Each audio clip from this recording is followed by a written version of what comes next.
What's cracking, YouTubers? I've got an upgrade to do today that I am super excited about. I'm ready to put on a new front bumper. Let me show you the old one. When I bought this Jeep, this rust on the front bumper really was an eyesore, and so I knew that a new bumper was one of the first upgrades that I wanted to do. But a couple weeks ago, Harbor Freight had a sale on their Badlands Apex 12K winch with the synthetic rope. It's a sale, the best one I've seen on that winch, and I didn't know when that was going to come around again, so I felt compelled to take advantage of that. It was $70 off. And so I got that, and that made getting a bumper to mount that winch a higher priority. Now, I've gone through a couple of phases on what type of front bumper I want. First, I had settled on the do-it-yourself weld-together bumper kit from JCR Off-Road, and for several months that was the one I was planning to get.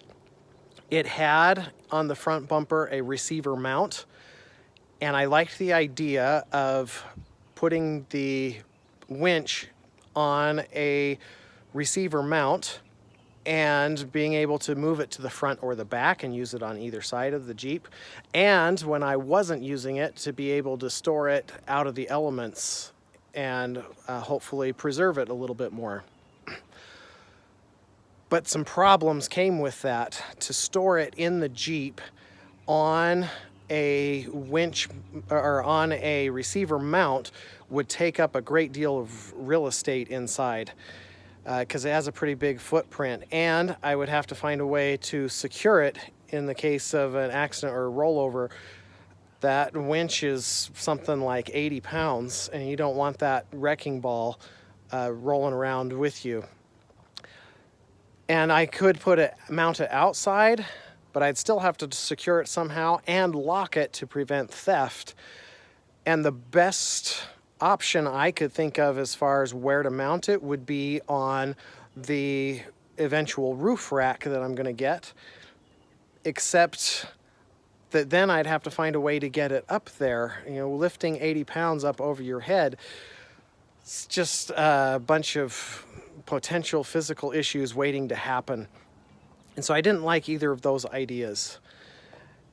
And then secondly, last holiday season, about 5 months ago, I had a terrible customer experience with JCR Off-Road, and it really soured me on wanting to further invest in their company via retail purchasing.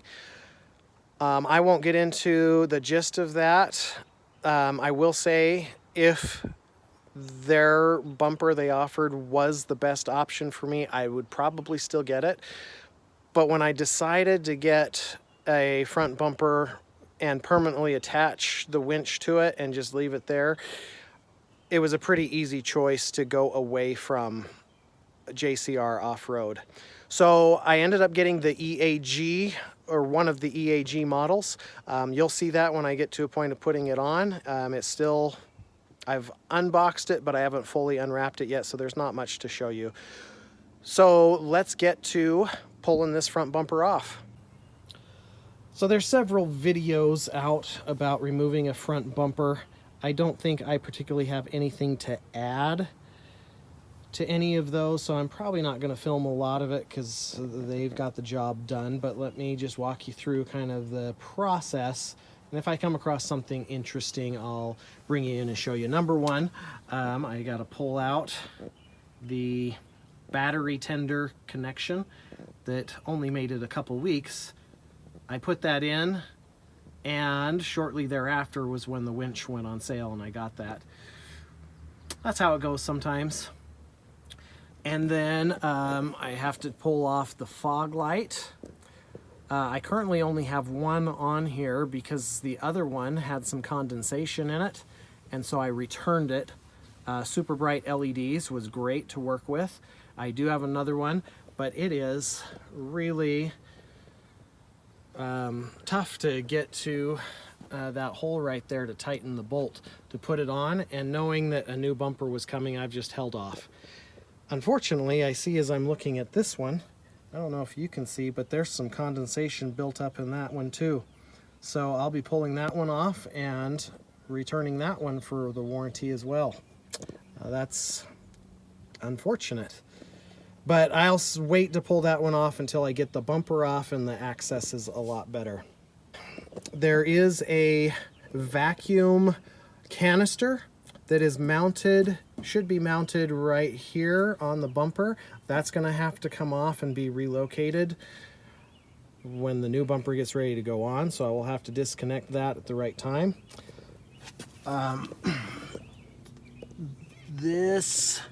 So I already have the fender flare on the other side, has been off for quite some time.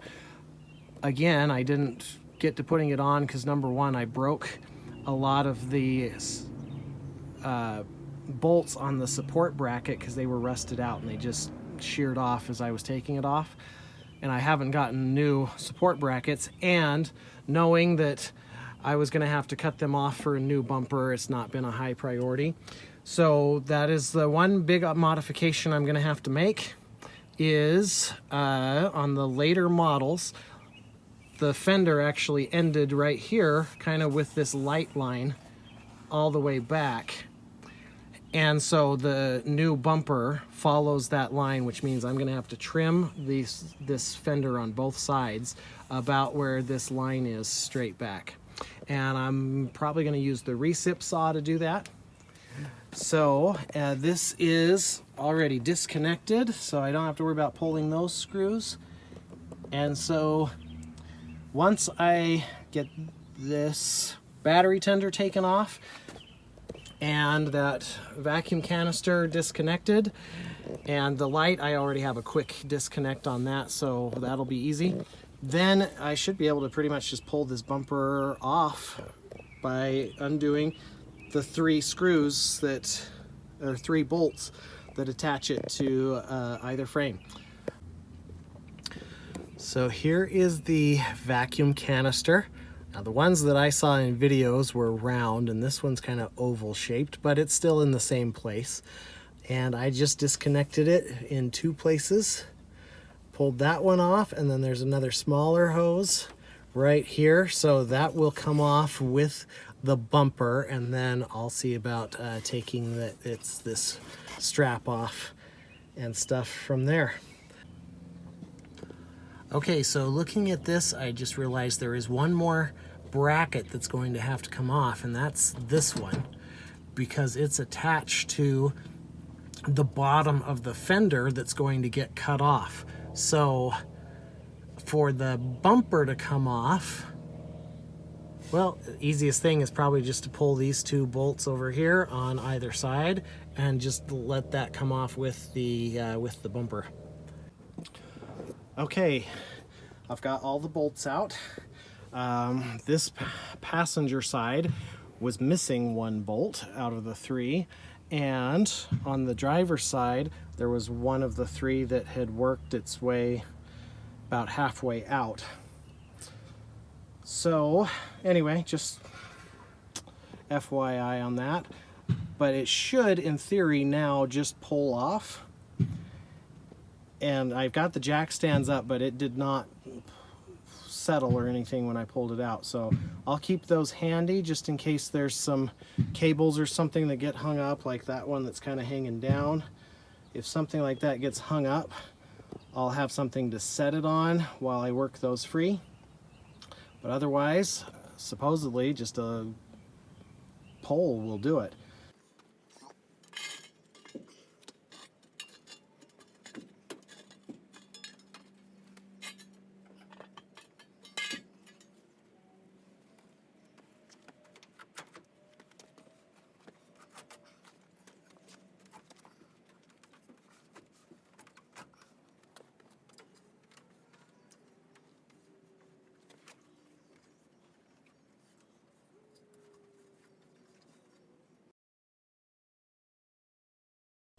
We do have some wiring stuff we're gonna have to disconnect, but I think I'm gonna pull it all the way off first and set it on these jack stands and go from there.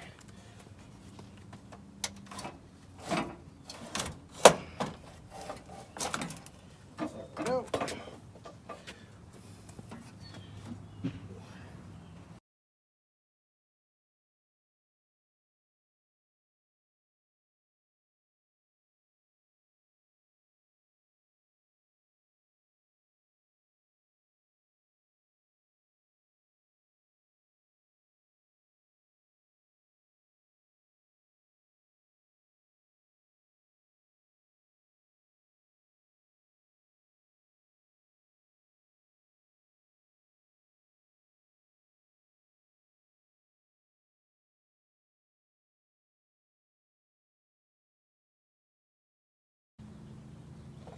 So it appears we have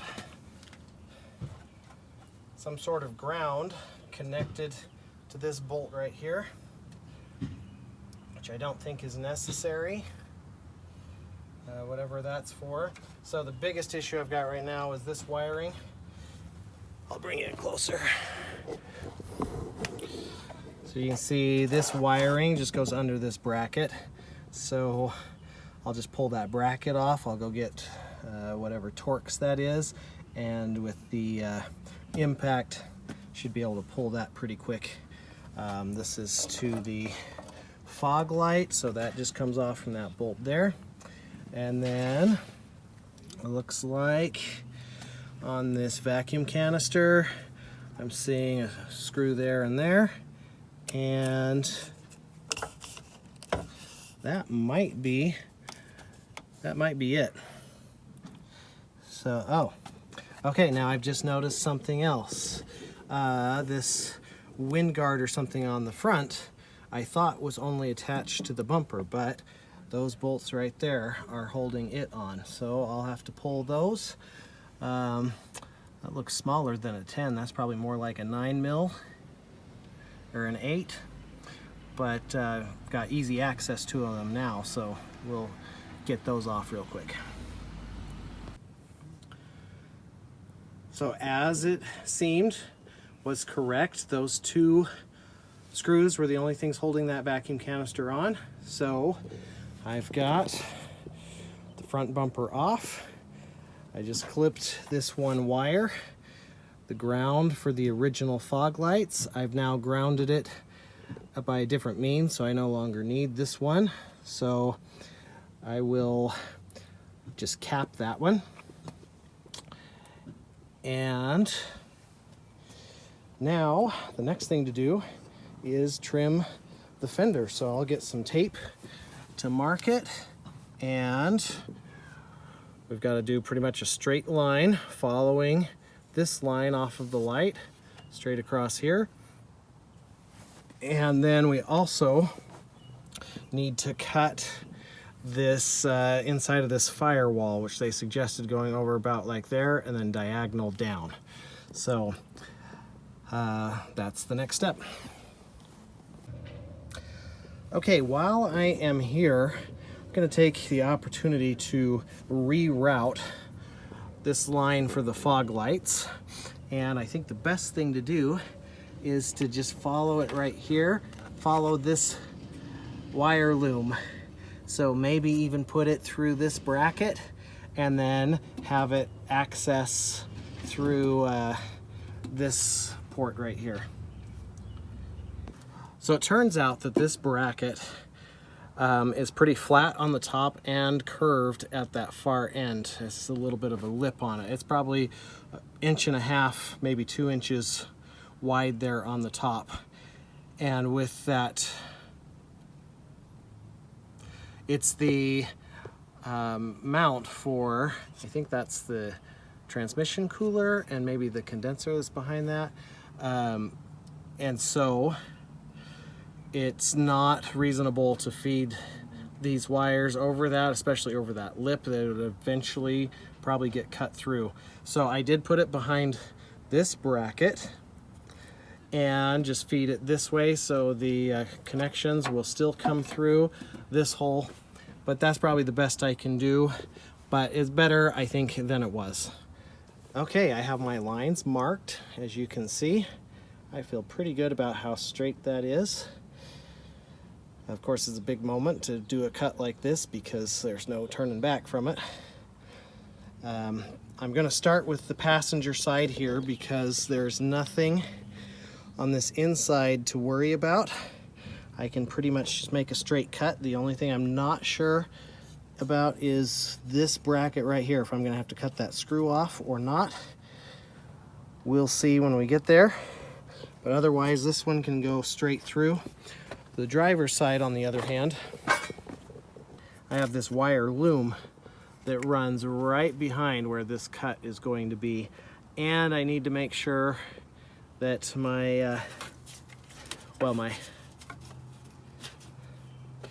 okay, I'm feeling up there right now, and there is nothing else back there to worry about. So if I can just go shallow and follow that line, I should be fine. But I do need to be very cautious of that. Okay, the light is fading, but hopefully I'm to a point that things will go back together quick. Got the fenders trimmed along with the inside liner. One of them was missing the bottom part because it's a two-piece, which made it pretty easy to just cut down to like the corner, down to an angle. That's the cut I've got. Pretty happy with that. So I think I'm to a point that I can get the other bumper on. Okay, I got the bumper out here in place. I've got the brackets on loosely at the moment. I got it in place and realized I caught myself from skipping a very important step. I need to paint this cut to prevent rusting. So I'm going to take advantage of my new deburring tool that I just got, clean that edge up just a little bit, and then hit that with some rust reformer, which this panel already has on it. So it'll blend with this one. The other side is still glossy from the factory, but just in one spot it's not going to be very noticeable. So you can see that's why I've got the blinker taped off. And then another thing that I noticed when I had the bumper up kind of ready, it only comes back to about here. And I was a bit disappointed. All this was showing down here. But then I went to the other side and realized that the fender flare actually comes up to about where the bumper's going to end. So once I get the fender flare back on that other side, it'll cover that up. While I'm waiting for that rust reformer to dry, I'm going to go ahead and mount the vacuum canister, and it will actually fit under this corner of the new bumper. They did recommend that you find a new place for it, like in the engine bay, but I don't want to hassle with rerunning all the tubes and such. So I'm going to go ahead and put it back under this corner. I did verify that it does fit. There is room, so I'm going to drill a couple holes down in this bottom flange, and I'm going to cheat it as far this way as I can so that there's enough clearance for these over here from that bracket. They obviously will clear that, but that needs a little more room. So I've got a 1/4 inch drill bit and a punch to get it started. So I'm just gonna put it up this way, mark where those holes are, and drill them. I dislike drilling into new material, but when it's necessary, you do what you got to do. Got those mounted. 1/4 inch holes worked great. It's squished in there, should work just fine. So I think that rust reformer is sufficiently dry, so I'm going to go ahead and mount this puppy now. Well, it was close to midnight last night when I finally got this on the way I wanted, and I wasn't able to get a good picture. But now in the daylight, this is what we have for the new bumper. Let me tell you a little bit about what I went through last night. The instructions said to put on the brackets and then put the bull bar on the bumper and then put that onto the brackets.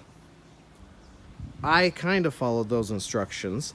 I put the brackets on, but I didn't tighten them down, thinking that I would want to have the bumper on so I could get the angles where I wanted and then tighten them down. So I put the bumper on and tightened it down to the brackets and then tried to adjust the brackets to get the right angle, and that just did not work. I had a jack that I tried to leverage the front of this bumper on. It was angled down, and I tried to put leverage on it and it just would not move. Of the 3 bolts that hold the brackets on, it seemed 2 would line up and 1 would be pretty skiwampus.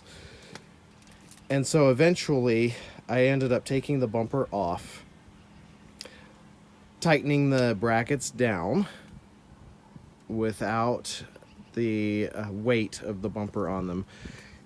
And the one nice thing about the way I did it is I was able to get a good idea of what angles the brackets needed to go on, which was more or less straight, not angled up or down, just kind of straight out. So, and then while I had the bumper off, I went ahead and put the bull bar on, where I had easier access to get to the screws, particularly these 2 over here, because not only is there a support bar on the inside of the bumper that runs right here but separates the 2 sides, but I also have the vacuum canister over here, so my access on these 2 in particular was a little bit tight.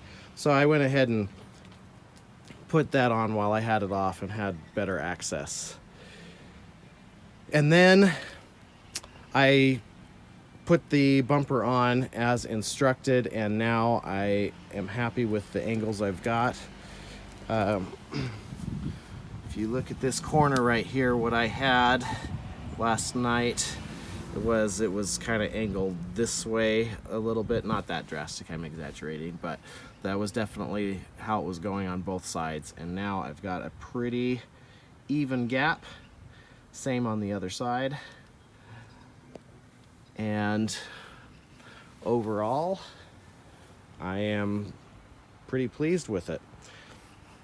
So I'm going to hold off on putting the winch in until I upgrade my alternator and my battery cables to actually run it. So it might look like this for another week or 2. And as far as the battery tender goes, my thought this morning is to put it somewhere over here, kind of behind this bull bar. There is that support beam that runs right here, so I can't put it right in the middle, so it's going to have to be on kind of either side, but I think this would hide it, and that would be easy access. Anyway, that's kind of what I'm thinking, versus somewhere on the front or the bottom, but we'll see how that works out.